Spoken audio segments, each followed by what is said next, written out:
pas de ce qu'il a à main aujourd'hui. La grandeur d'un homme ne dépend pas de beaucoup d'argent qu'il a aujourd'hui. Mais la grandeur d'un homme dépend de ce que Dieu a mis en lui. Oh, oh, oh. La grandeur d'un homme ne dépend pas de belles voitures qu'il a aujourd'hui.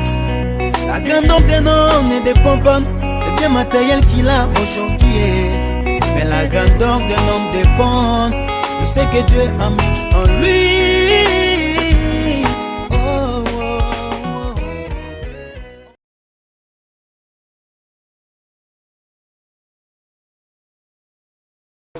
Bonjour chers bien-aimés en Christ Jésus. Que la grâce de Dieu en Jésus-Christ surpasse toute intelligence et aussi soit votre partage en Jésus-Christ.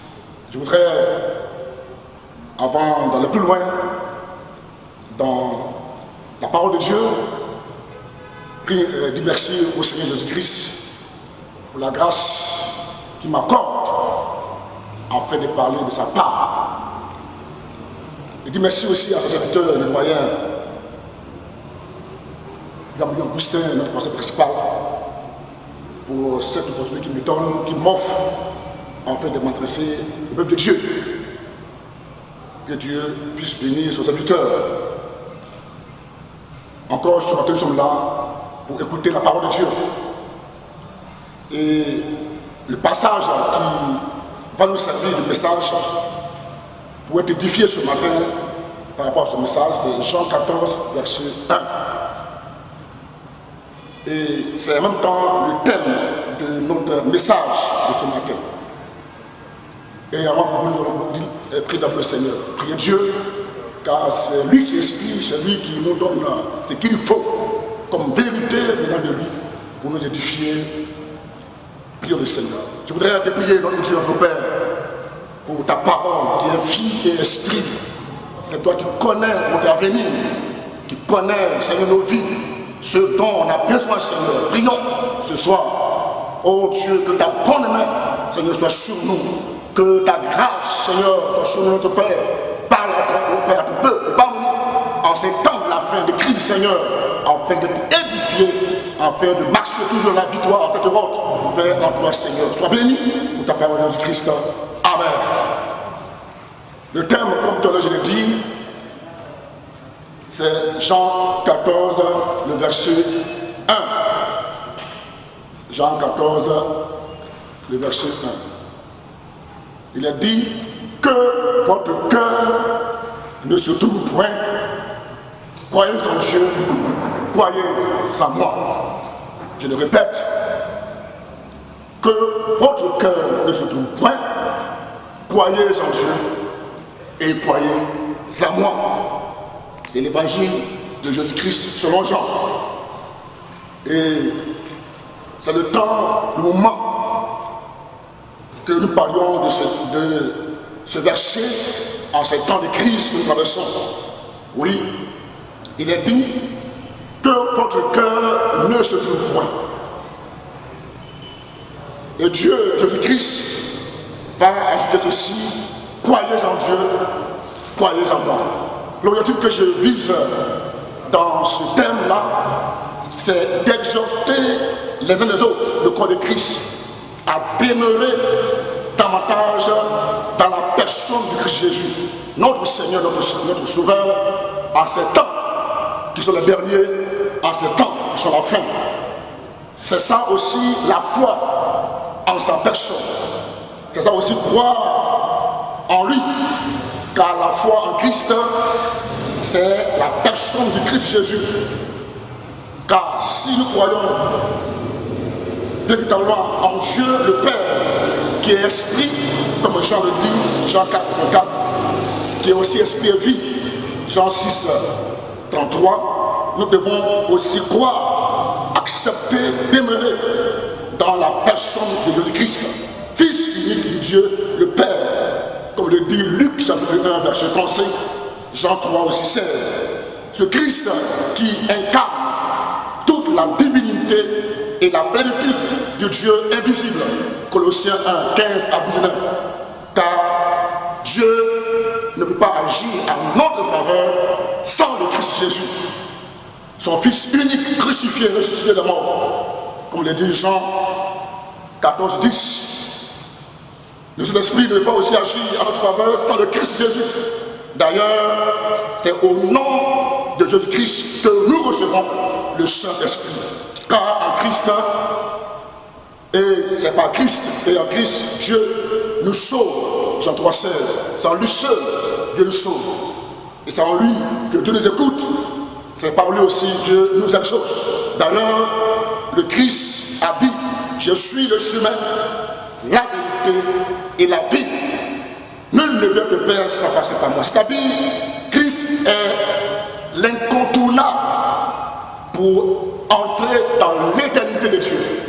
Dans sa félicité, Jésus-Christ est incontournable pour entrer dans la félicité de Dieu et aussi pour bénéficier des grâces de Dieu. Jésus-Christ est le chemin, la vérité, la vie. Il est incontournable. Le deuxième type que je voudrais viser dans ce thème, c'est qu'en Christ Jésus, nous avons un avenir certain. Alléluia. Nous avons un avenir glorieux en Jésus-Christ. Car la personne de Christ Jésus est notre espérance éternelle. Christ, notre Seigneur Christ, est notre espérance éternelle. Oui, ce monde n'est pas notre espérance. Ce monde où nous vivons. Quiconque croira à ce monde, c'est à sa perte, à sa péril. Car ce monde n'est pas notre espérance. Toute sa gloire, ce monde, dans toute sa gloire, alors qu'elle peut avoir, ce monde n'est pas notre espérance. D'ailleurs, ce qu'on voit n'est plus une espérance. En quoi on peut espérer si déjà on voit cela? Christ Jésus est notre espérance éternelle. Car cette gloire de ce monde périra. Cette gloire de ce monde périra un jour. Elle passera un jour, elle s'éteindra un jour, car elle est éphémère. Elle est pour un temps. C'est pourquoi je voudrais ce matin dire aux autres, Christ que nous avons, il est notre espérance éternelle. C'est pourquoi il est très important de croire en Dieu et de croire en lui seul, notre espérance éternelle. Ce monde passera. Beaucoup aujourd'hui sont découragés. C'est pas à quel il faut se fouiller, mais c'est que le Christ est béni, car Jésus-Christ est béni éternellement. Alors, par conséquent, nous sommes en Jésus-Christ, l'église de Jésus-Christ a de l'avenir meilleur. Alléluia. C'est ce que nous voulons vous révéler par rapport à ce thème. La personne de Christ Jésus est notre espérance éternelle. Comme le dit Colossiens 1, 27. D'ailleurs, ce Christ vivant intercède pour nous. Il est vivant, il intercède pour l'église de Jésus-Christ. Mon frère et ma soeur, Jésus-Christ intercède pour toi, pour que tu puisses toujours avoir un avenir meilleur. C'est lui, notre Dieu, notre Seigneur. Oui, alors, selon le contexte de ce passage, c'est que le Christ Jésus a fait ses adieux à ses disciples. L'heure étant venue de passer de ce monde vers le Père céleste. Il va s'entretenir avec les disciples, leur laissant des consignes pratiques. Ils doivent révéler de manière claire, de vivre qu'ils sont du Christ Jésus dans la manière d'être et de vivre. Ils doivent le révéler. Nous devons révéler aux yeux du monde, par la manière d'être et de vivre, que nous sommes de Christ. C'est ce message. Avant de partir vers le Père, il va révéler aux disciples. Alors, lorsqu'on entend ces gens de parole, ça ne doit pas être plus facile pour les disciples ce jour-là, ayant entendu ces propos venant du Christ Jésus, ces adieux, oui, de la part du Seigneur, leur maître, ici-bas. De même, Pierre ne pouvait pas comprendre et même accepter cela. Au verset Jean 13, 106, il a dit, Seigneur, où vas-tu? Où vas-tu? des cœurs aujourd'hui.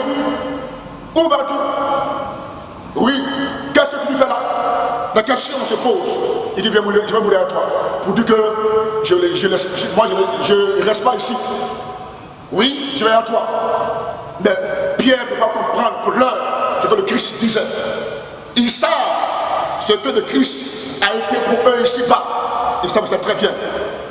Mais le Christ, Jésus, qui connaît ou connaissant réellement ce à quoi il pensait et qui pourrait être cause de trouble, il va guérir en répondant à leur cœur, en disant, croyez en Dieu. C'est vrai, je le sens en vous, le cœur est troublé, paniqué, croyez en Dieu, croyez en moi. Alléluia. Oui, il faut croire en Dieu, il faut croire en Jésus-Christ. Et le premier élément qui est ici révélé, c'est que les disciples de Jésus-Christ ont vécu ce jour-là une épreuve, une crise. Oui, car le départ de Jésus-Christ va créer un vide. Le départ de Christ Jésus va créer un vide. C'est pas facile de supporter le vide, le silence. C'est incompréhensible. Oui, quel sera l'avenir? Quel sera leur avenir? L'avenir de leur famille, de leurs enfants, la société, quel sera leur avenir? C'est difficile de supporter le vide. Quand on ne comprend plus rien, c'est difficile. En ce temps, la fin. Christ a tout prédit. Nous, en tant qu'église de Jésus-Christ, on doit être prêts. Il a tout dit. On n'a pas d'étonner. Dans ce qui se passe, les disciples sur la terre, Christ s'en va. Qu'est-ce qu'il dépose? Qu'est-ce qu'il crée? Oui, eux qui ont tout abandonné. Les biens ont laissé la pêche. Les martyrs ont laissé le travail de l'impôt. Tout, là où l'économie, tout et tout, travail. On a tout laissé, tout abandonné. Tu dis que c'est le sauveur, nous t'avons suivi, on t'a servi. Du coup, tu nous quittes. Qu'est-ce que tu nous laisses là? Oui, c'est difficile. C'est difficile. Ils l'ont servi. Ils étaient à leur service au service de Christ Jésus. Ils le servaient. Christ allait de lui avec eux. Ils ont bénéficié sur la terre des choses de Jésus-Christ. Ils ont vu le Saint-Esprit agir. Ils ont vu des miracles, de paix multipliés. Tous ces choses, ils étaient considérés dans la société israélienne juive.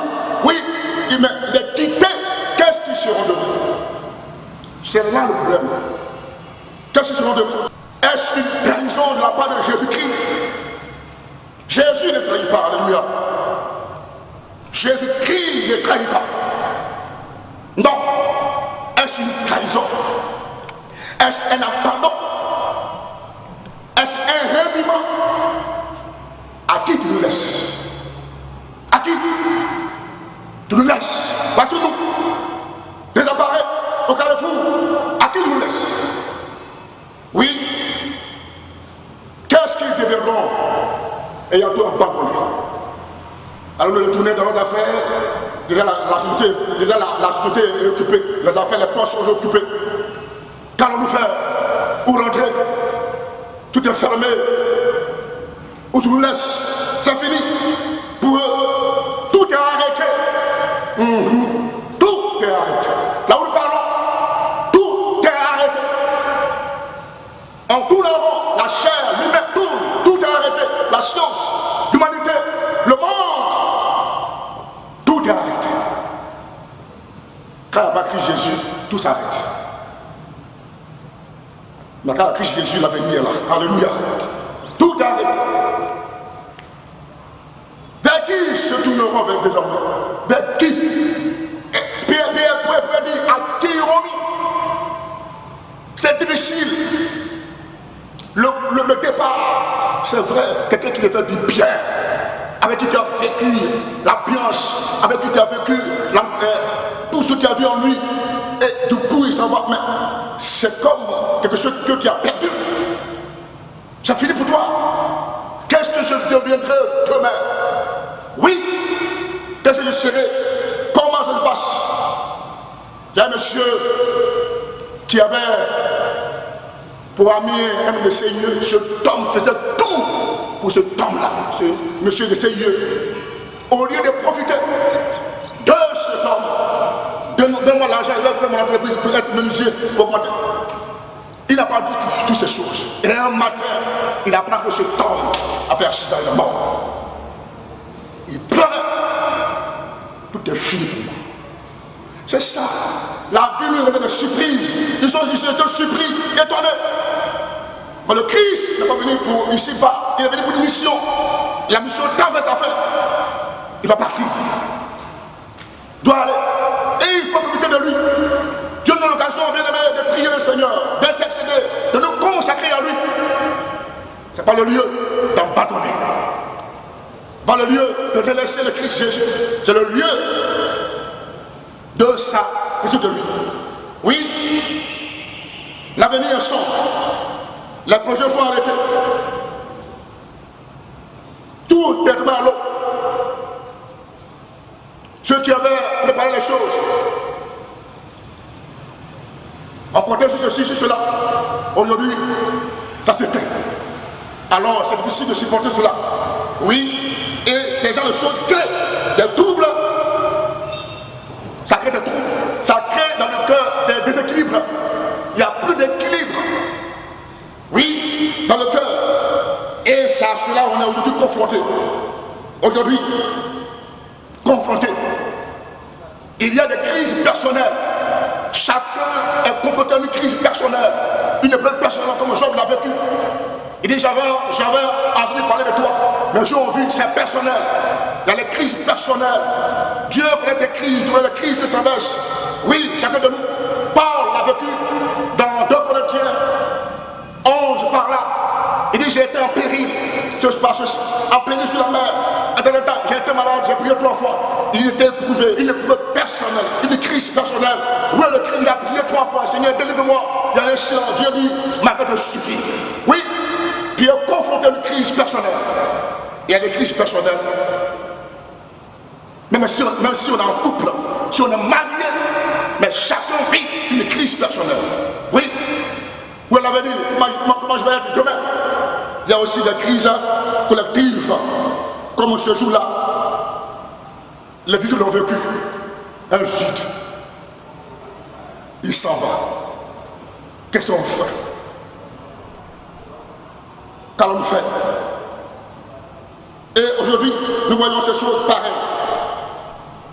Par rapport à la crise sanitaire, nous tous, on est touchés. Au plan religieux, administratif, tout le monde, tout est humain ici-bas. La crise est collective. Elle n'est pas personnelle. Oui, c'est Dieu, il y a un vide, il y a un silence. Et on pense à l'avenir. On pense à demain. Les choses qu'on a mis en place aujourd'hui sont à l'eau. Que faire? Où aller? Oui, 1000 et une questions traversent l'esprit de l'homme. En ce temps, le contexte que nous vivons, 1000 et une questions. Qu'on soit chrétien, qu'on ne soit pas chrétien, tout le monde. Où est l'avenir? On avait fait des projets par-ci par-là. Vraiment, ces projets sont en train de tomber à l'eau. C'est difficile, c'est compliqué. Où est Dieu? Il a tout trahi. Où sont les prières? Où sont les exaucés? Oui, chacun se pose la question. En ces temps de la fin. Surtout, la crise sanitaire que nous vivons. Oui, tout est arrêté. Tout est à genoux. Comme les disciples. Pour eux, c'est fini. Tout est arrêté. La marche est arrêtée. L'avenir est arrêté. C'est fini. Le maître s'en va. Lui qui faisait de nous quelqu'un. Qui faisait notre honneur, notre gloire, il s'en va. Ton argent, tout s'en va. Comment on va faire? On va vivre demain. Tout est arrêté. Tout est à plat. Tout est à genoux, paralysé. La vie, où l'entrer? Au plan administratif, au plan religieux. Oui, et désormais, c'est la crainte dans le cœur. La crainte dans le cœur. Si Dieu ouvre le cœur, à chacun de nous, il ne faut pas nous mentir. Nous tous, la crainte dans le cœur. Oui, dans le cœur, il y a un déséquilibre. Dans le cœur des juifs chrétiens, des Ce jour-là, il y a un déséquilibre. Il n'y a plus d'équilibre. Celui qui fait notre gloire s'en va. Oui, l'horizon est sombre. Aujourd'hui, non pas. Les entreprises, les gens sont renvoyés. Même les chrétiens sont seuls dedans et qui se débrouillent. Où est l'avenir? Ce qu'on avait médité, ce qu'on voulait faire, tant vers sa fin, est en train de prendre un coup. Que faire? Où ça? Il y a l'incertitude qui traîne le cœur. L'incertitude, comme le disciple. L'incertitude. Et c'est le moment où Satan saisit pour bien détruire sa cible, pour bien mener son travail là où il y a du vide, là où on dit que les gens sont morts. Il ne va pas devenir, et il va trouver les solutions. Moi j'ai ma solution. Là où la diversité est dangereux, j'ai ma solution. Comme il a dit à Adam et Ève, oh Dieu ne vous aime pas. C'est quoi? Il a dit ne mangez pas ce fruit. Moi je vous aime, j'ai la solution. C'est là où ça va arriver. Quelle solution que tu as? La solution humaine ne peut rien faire. Elle est éphémère. Elle est passagère. Mais la solution qui vient de Dieu est éternelle. Oui, il a dit, croyez en Dieu. Croyez en moi. Alléluia. Que votre cœur ne se trouve pas. La crainte tue. Les inquiétudes, l'angoisse. Oui, si on ne discerne pas, on est parti pour des bons. Là où on est arrivé, sur tous les plans. Mais celui qui s'appelle l'éternel Dieu, c'est le deuxième point que je vais terminer.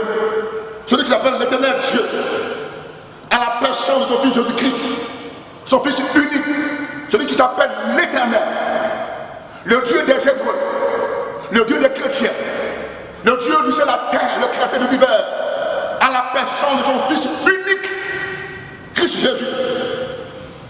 Oui, il est lui-même. La personne de Christ Jésus est lui-même la solution à la crise que nous traversons. Je n'ai pas dit ton argent, je n'ai pas dit ton intelligence. Ça n'a rien fait. Les pierres sont limitées. Les pierres ne peuvent pas comprendre les choses. Là où l'esprit est arrêté, là où l'homme est limité, c'est là où l'homme n'a plus son sens de vivre. C'est là où le Christ se révèle. Croyez en Dieu qui m'a envoyé. Croyez en moi. Alléluia. Oui, bien-aimé, c'est bien-aimé. C'est le temps que Dieu nous donne davantage de croire en lui et en son Fils. Oui, le Christ est venu. Il n'est pas venu ici-bas pour notre destruction. Non. Le Christ n'est pas venu ici-bas pour notre destruction. Ça jamais. Non. Afin de Dieu chrétien, l'église de Christ, Jésus n'est pas venu ici-bas pour nous détruire. Non. C'est pas qu'on a vu ça te détruire. Non. Alléluia. Il ne peut pas planifier, ou bien il ne planifie pas les choses pour notre destruction. Le destructeur, le troubleur, c'est le diable. Le destructeur qui veut que le monde soit troublé, qui crée, qui met les choses en place pour être troublé, pour bloquer l'avenir, pour nous déstabiliser. Le destructeur, le troubleur de cœur, c'est le diable, c'est les démons. Oui. Croire en Jésus-Christ. Jean 10 le dit. Le voleur vient pour détruire, pour voler, il vole la joie. Il n'aime pas la paix. Il va se saisir des humains qui sont à sa cause pour les utiliser, pour créer des choses qu'il faut pour tuer, pour détruire. Oui, Dieu dit qu'il faut procréer, il faut détruire la terre. Et lui, il se met à détruire par plusieurs manières. C'est lui qui détruit. Jésus-Christ est venu pour sauver les âmes. Dieu te sauve ce matin. Dieu t'aime, mon cher ami. Dieu t'aime, mon frère. Christ n'est pas la cause de la destruction, l'unique vie qu'il a créée lui-même. Au contraire, il est venu pour notre salut.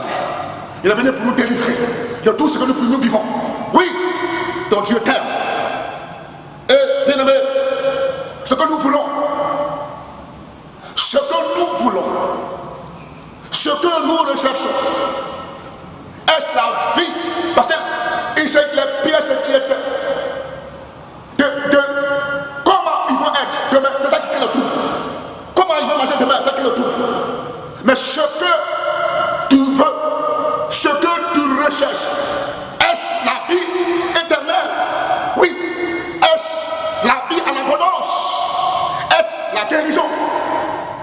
l'avenir glorieux, certain, de toi-même, ta famille, ton projet, de l'activité, de ton entreprise, tout ça se trouve dans la personne de Jésus-Christ. Tout ça se trouve dans la personne de Christ Jésus. Que l'Éternel existe réellement. Il dit croyez en Dieu, croyez en Dieu. Il est la vérité. Et je viens de lui. Croyez en moi aussi. Quel Dieu tu adores? Quel Dieu tu crois? Il dit croyez en Dieu, croyez en Jésus-Christ. Croyez en Jésus-Christ. Croyez en Christ crucifié, bien-aimé. En Christ crucifié, parole de Dieu. Il dit croyez en Dieu qui m'a envoyé. Et croyez en moi. Il n'y a pas autre Dieu. En nom de Christ Jésus. Oui, crois en l'Éternel, crois en Jésus-Christ. Oui. Alors, crois en Jésus-Christ, c'est avoir Christ dans ton cœur. Crois en Christ Jésus, c'est avoir Christ dans son cœur. Avec nous, Christ avec nous. Il est en nous, comme notre Seigneur et Sauveur. Il est en nous. Il dit croyez en Dieu, croyez en moi. Donc la foi, c'est Christ en nous. Or, si la foi est Christ en nous, ce Christ est en nous, c'est pour dire que ce que nous voulons, ce que nous recherchons, qu'est-ce que tu veux aujourd'hui? C'est la délivrance, c'est la guérison, c'est la vie éternelle, c'est le salut, c'est l'abondance, c'est la richesse que tu sais aujourd'hui. Tout ça se trouve en Jésus-Christ. Alléluia. C'est pourquoi le chrétien est heureux, le chrétien est béni, parce qu'il a le Christ qui est l'espérance. Ce monde n'a pas cette espérance, nous l'avons. Tu l'as. Pourquoi t'inquiètes-tu? Pourquoi tu sens qu'il y a un vide? Il n'y a pas de vide. La foi que tu as là, c'est Jésus-Christ en toi. Or, Jésus-Christ est tout, est l'espérance de ton espérance. Par conséquent, nous n'avons pas à nous troubler, à nous inquiéter de notre avenir. Oui, le monde est paniqué, troublé, mais toi qui es chrétien, même si on t'a renvoyé, même si tu as fait un échec, mais le Christ qui est en toi n'a pas échoué. Le Christ qui est en toi est la guérison. Le Christ qui est en toi est la délivrance. Le Christ qui est en toi est la liberté. Le Christ qui est en toi te comble. Quand Jésus est présent, tu es comblé. Tu es heureux. Oui, Dieu ne m'a pas. Le Christ ne m'a pas. Et le Fils de Dieu, il vient de Seigneur, il vient de Dieu du vivant. Oui, car il est lui-même l'avenir glorieux. Jésus est lui-même l'avenir glorieux. Ton avenir, c'est Christ. Ta richesse, c'est Christ. Ta guérison, c'est Christ. Ton avenir, c'est Christ lui-même. Ne compte pas sur le matériel de la terre. Ça périra un jour. Oui, si le monde s'agite, il ne veut pas quitter ce monde. C'est ça. L'espérance sur le monde. Malheureusement, ce monde quittera un jour. Périra un jour. Le monde va nous lâcher un jour. Le Christ est éternel. Toi, enfant de Dieu, sois tranquille. Croyez en Dieu. Croyez en Jésus-Christ. Tu as Christ, tu es comblé. Tu as Christ, tu vis, tu as la victoire. Oui, c'est lui. Nous avons la victoire en lui, en son nom. C'est important ce matin. Dieu ne nous abandonne pas. Jésus a dit, je suis avec vous tous les jours. Tous les jours, il a fait du monde, je suis avec vous. Il est en nous, il est en toi, il est avec toi. Que peut faire le coronavirus? La crise peut pouvoir. Jésus-Christ est avec toi. Oui, Jésus est avec toi. Ce que tu craignais, qu'est-ce que c'est vraiment de demain? Qu'est-ce que tu vas dans mon entreprise? Le Christ est lui-même ton entreprise. Le Christ est lui-même ton avenir. Ta gloire. Par conséquent, tu as la victoire sur la maladie, sur les crises que tu traverses, la paix de ton cœur, parce qu'il est en toi. Puis, il a dit dans Matthieu 26, 28, verset 20, je suis avec vous tous les jours, jusqu'à la fin du monde. Le monde aura une fin, le monde va périr, mais le Christ est éternel. Et il est en toi. Tu crains quoi? Ton avenir, Jésus qui tu crois en lui. Et toi tu cherches à faire en lui. Il a ça lui-même. Oui, Jésus t'aime. Bien-aimé, oui, il est notre espérance, comme le dit Colossiens 1, verset 7. Nous avons la victoire sur la crise. On a la victoire. L'église va triompher. Jésus a triomphé les ténèbres. En disant cette parole, croyez en Dieu, croyez en moi. Il dit heureux ceux qui ont vu cette voix, ceux qui ont cru, ça va vu. Ceux qui ont cru, la foi c'est Christ en nous. Jésus-Christ est en nous. C'est une personne qui papa, il vit en nous. Heureux ceux qui ont cru, ça va vu. Dieu est en toi. Mon frère, je suis en toi, mon frère. Par conséquent, la paix de Dieu est sur ton cœur. Par conséquent, l'avenir est meilleur. L'avenir est glorieux. Là où on s'inquiète, il faut t'épanouir. Il faut être heureux. Sois heureux. Ces choses passeront. Ces choses passeront. Jésus est éternel. Oui, Dieu t'aime. Bien-aimé, nous avons la victoire sur les crises, les troubles. Nous avons la victoire au nom de Jésus-Christ. Cela a tenu le cœur des disciples. Jésus a dit, si je parle ces choses au ciel, je ne vais pas vous dire, je suis la vérité. Je viens de Dieu, alléluia. Il est la vérité. Il est le chemin, la vie. C'est lui le chemin. Il dit clair, ces choses, s'il n'y a pas la vie, s'il n'y a pas la guérison, s'il n'y a pas la solution, pourquoi il va vous dire, quelle est ma raison d'être sur la terre? Jésus est venu sur la terre pour nous libérer, pour nous guérir.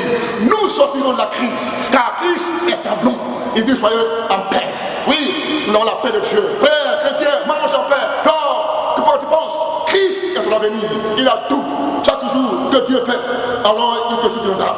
Il donne notre victoire. Nous avons la victoire sur la puissance des ténèbres. Oui, sur la maladie. Sur la maladie. Il a vaincu le diable. Il a vaincu les ténèbres, les démons. Il guérit toute maladie et toute infirmité.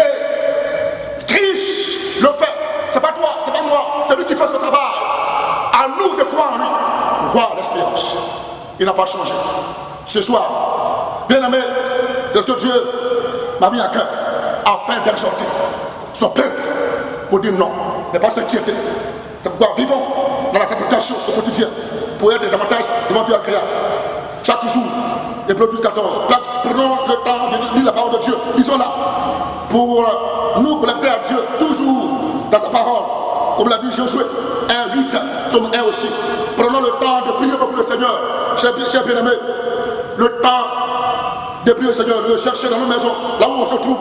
Oui, car celui qui est en nous, c'est le chemin, la vérité, c'est-à-dire Christ Jésus, est avec nous.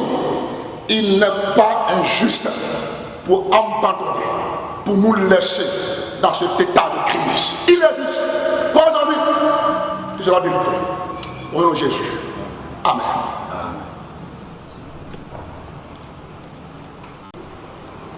Nous voulons prier notre Dieu. Toi qui réponds à nos crises, à nos cœurs, à nos lendemains. Merci pour ces temps. Nous croyons de tout cœur au nom de Jésus-Christ de Nazareth. Toi qui croyez en Dieu le Père. Oui, le Dieu de lumière, de vérité. Et de croire en son Fils venu du Père. Je te loue ce matin, notre Dieu. La gloire à toi, notre Père éternel. Tu es la solution. Tu es la solution. Tu es la réponse, la délivrance. Nous croyons, Seigneur, que tu es le mois de ta main. Ta présence en nous nous rassure que les épreuves, les crises, nous les vaincrons, Seigneur. Nous les dominons, notre Père. Nous louons ton nom, car toi, l'avenir est glorieux, l'avenir est meilleur, car tu es l'espérance. Bénis Père de l'Église, bénis la Côte d'Ivoire, Seigneur, afin que Dieu, ta présence authentique agisse, Seigneur, afin de nous délivrer des crises de Dieu, Seigneur, et que la vie, Seigneur, puisse, Seigneur, reprendre. À toi la gloire, merci de le faire, au nom de Jésus-Christ. Amen.